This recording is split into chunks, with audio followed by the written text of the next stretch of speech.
Hey, Twitter world, it's me, yours truly. You know I've been away for a while, but I don't know what's going on with America. Today I was told that this individual, let's call him Person A, stated that he thought Person B should not have a right to public expression. His away for a while was 9 years in prison. O.J. Simpson there last month joining Twitter. The Person A he was referring to, we believe, is Howard Stern. Howard Stern, once known as what's called a shock jock. Admittingly so, he said. He would push the envelope. It worked, of course. He's now on Sirius Radio, big star. Well, he's not holding back when it comes to his feelings about O.J. Simpson. He says he should be nowhere on Twitter, not have a voice. Howard Stern was speaking to Ron Goldman's sister, Kim Goldman, on his Sirius Radio show last week. Here's part of it. You think Twitter should throw OJ off? What do you think? I say yes.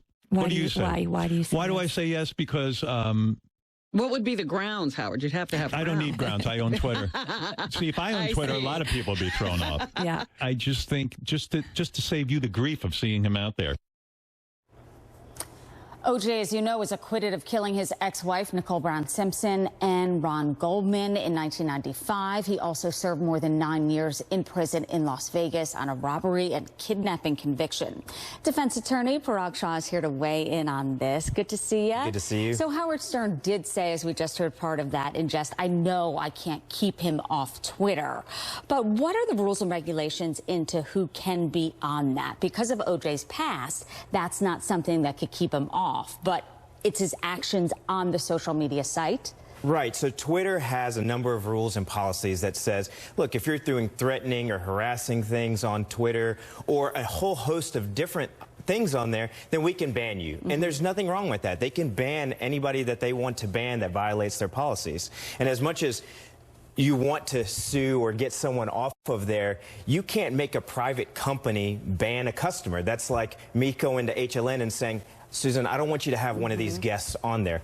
You just can't ask for that. And we were looking, there's a long list of those on Twitter who've either been suspended or permanently pushed off of Twitter. George Zimmerman being one of them, can't go back on the site. So they do have rules, but it can't be because of what you think someone may have done in the past. Because Howard Stern just says, look, I know that it's difficult for Ron Goldman's sister, Kim, to listen to him. And she says, well, I just don't go on and listen to OJ on Twitter. Right. One of the things that they don't want to do is they don't want to suppress people's viewpoints and opinions.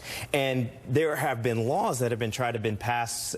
In North Carolina, there was a law saying sex offenders shouldn't use social media. And the Supreme Court said, look, you can't restrict cyberspace. It's a place for people to speak and listen, and it should be free. Well, I've listened to a couple of the postings of O.J. Simpson for this segment, and I'll tell you, he has a way of compartmentalizing. He's talking fantasy football. He's not naming names. It's bizarre overall. So I could see if I was Ron Goldman's sister and family and Nicole Brown Simpson's family, not to just go on Twitter to listen. If crazy was the criteria to kick people off, there'd be a whole list of people like that we would. people on Twitter. Right, exactly.